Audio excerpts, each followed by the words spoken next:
गुम्बा हो। अहिले हामी आइरहेका छौँ यो लुम्बिनी भन्ने ठाउँमा। यो नेपाल पत्रकार महासङ्घ आदिवासी जनजाति नेपाल आदिवासी जनजाति पत्रकार महासङ्घको चाहिँ 8औं अधिवेशनको क्रममा चाहिँ हामी अहिले लुम्बिनी गौतम बुद्ध जन्मेको ठाउँको यो लुम्बिनीको चाहिँ मायादेवी मन्दिर परिसरमा भित्र छौँ। यहाँ विभिन्न देश आन्तरिक बाह्य पर्यटकहरूको घुइँचो लाग्ने गर्दछ हैन। विभिन्न ध्यानहरूमा गर्छन्, मान्छेहरू घुम्न आइरहेका छन्, अध्ययन गरिरहेका छन्।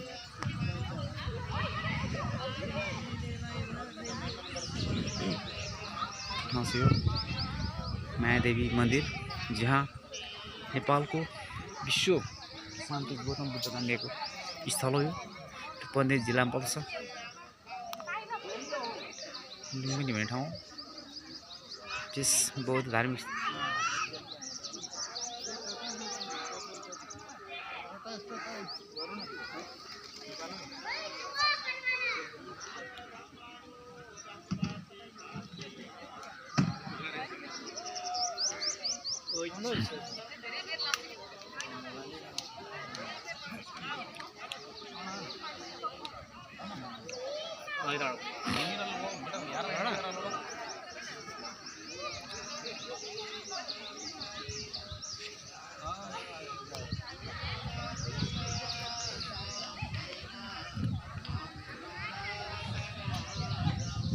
सर, तपाईँलाई यो लुम्बिनीमा चाहिँ गौतम बुद्ध जन्मेको जन्मस्थल यो मायादेवी मन्दिरभित्र प्रवेश गरेपछि तपाईँलाई कस्तो अनुभव फिल भइरहेको अवस्था छ? यसो 2-4 शब्द जस्तो तपाईँ।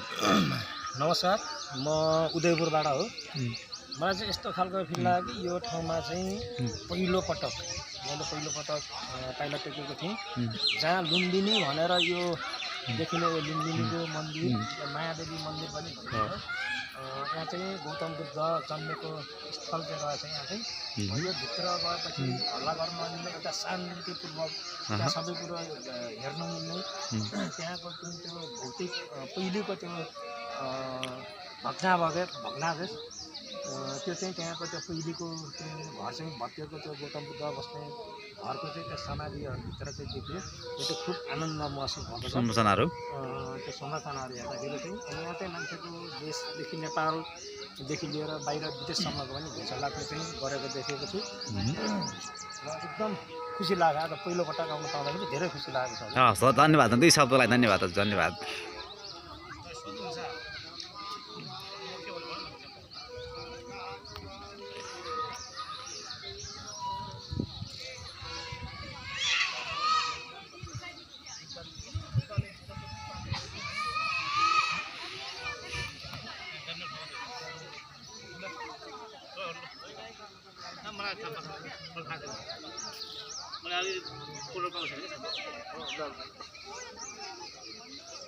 अब यहाँ किन आउनु के भन्ने अरे सुरुमा ल भन्नु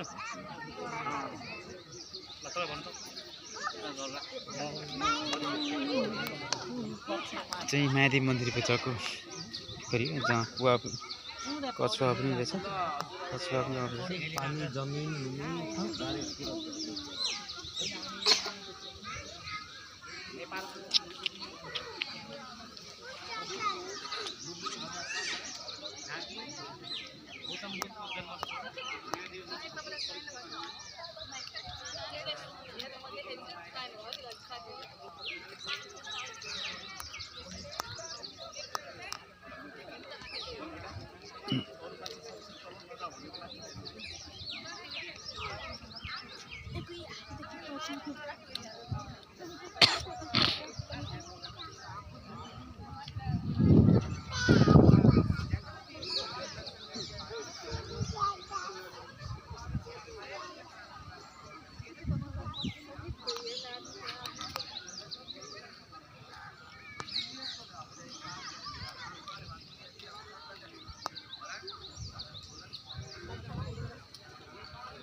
එයාගේ මුණුබුරා එයාත් මහාචාර්ය කෙනෙක්. එයාට මේ කොන්ත්‍රාත් එක ලබා දුන්නා. එයා මේ ස්ථානයේ පරීක්ෂණ කරගෙන යනකොට එක්තරා මේ අය දකින්නෝ මේ ලකුණු කර ගන්නවා යම් ගල්පුරුවක් වගේ තැනක්. ඒ ගල්පුරුවත් එක්ක මේ අය පරීක්ෂණ කළා පාද ගත්තා ගරාදි වැට. ගරාදි වැට ඇතුළ ගෙන ඉන්නකොට හවු වුණා ගහක මුලක්. මේ ගහ ගිහිල්ලා බලනකොට මේක සල් ගහ. මේ සල් ගහ කාබන් ටියුනේ පරීක්ෂණ කරන්න අවුරුදු 1600 ඈතයි. මේ අය තීරණය කරා බෝසතාණන් වහන්සේ එදා උපදිච්ච සල් ගහේ ඇයි පසු කාලයේ මිනිස්සුනේ සල් ගහ බුදුරජාණන් වහන්සේ වන්දනා කළ පූජනීයවත් यो गौतम बुद्ध जन्मेको महादेव मन्दिर हो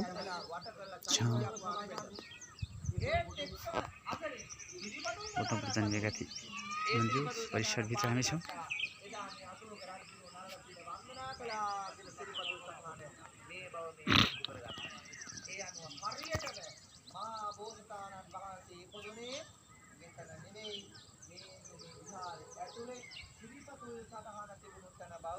හරියට තක්කෙටම ඔප්පු කරලා අවසන් කරගන්න. ඒ නිසා දැන් මෙතන නිමේ පිළිපදු කරලා තියෙන්නේ ඇතුළේ. දැන් ඒ අතුලට අපි හැම දෙනාම යනවා. ඒත් එක්කම තවත් සයිටේදී හොයාගත්තා බෝසතාණන් වහන්සේ උපදින්නේ ලස්සන නිරූපණය කළා කියලා.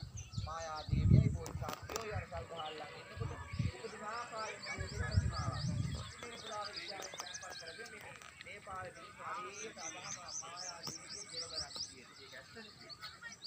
ඉතින් මේ අය කාර්යයක් වෙනවා. මේ අය කියනවා එක්තරා ප්‍රසිද්ධ කාරණාවක්. දරුවගෙක් ගන්න තියා ඉන්නවනම් මායාවී ගාවට ගිහිල්ලා කඩුව කැටියක් පුරච්චි කරලා ඒ වතුර ටික දුවහම ඒ අනුව මේ අය හැමදාම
बाल बच्चा नहीं होता था।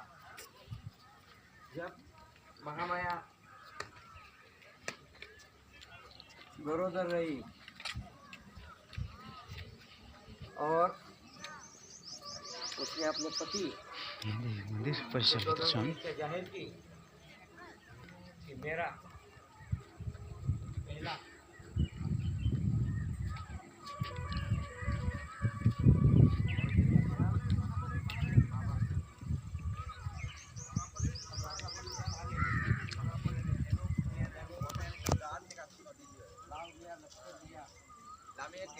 फोटो गाल बता दी तो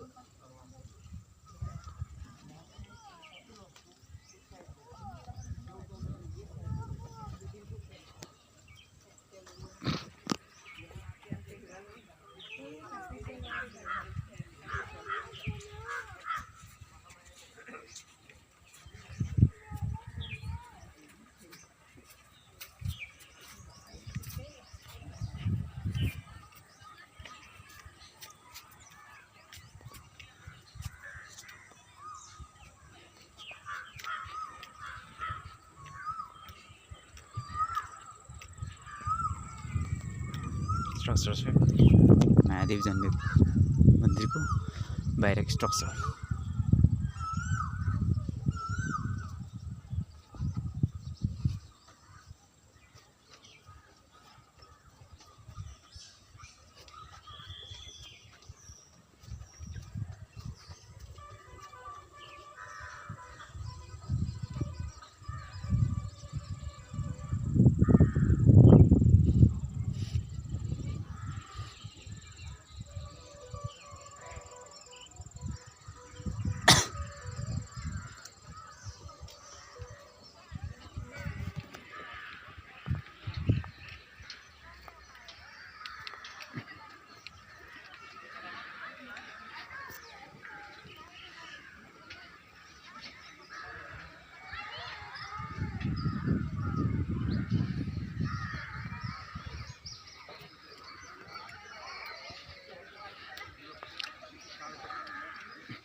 गौतम बुद्धको जन्मभएको ठाउँ हो जुन नेपालको रूपन्देही जिल्लामा पर्दछ रूपन्देही जिल्लाको लुम्बिनी भन्ने ठाउँ पर्दछ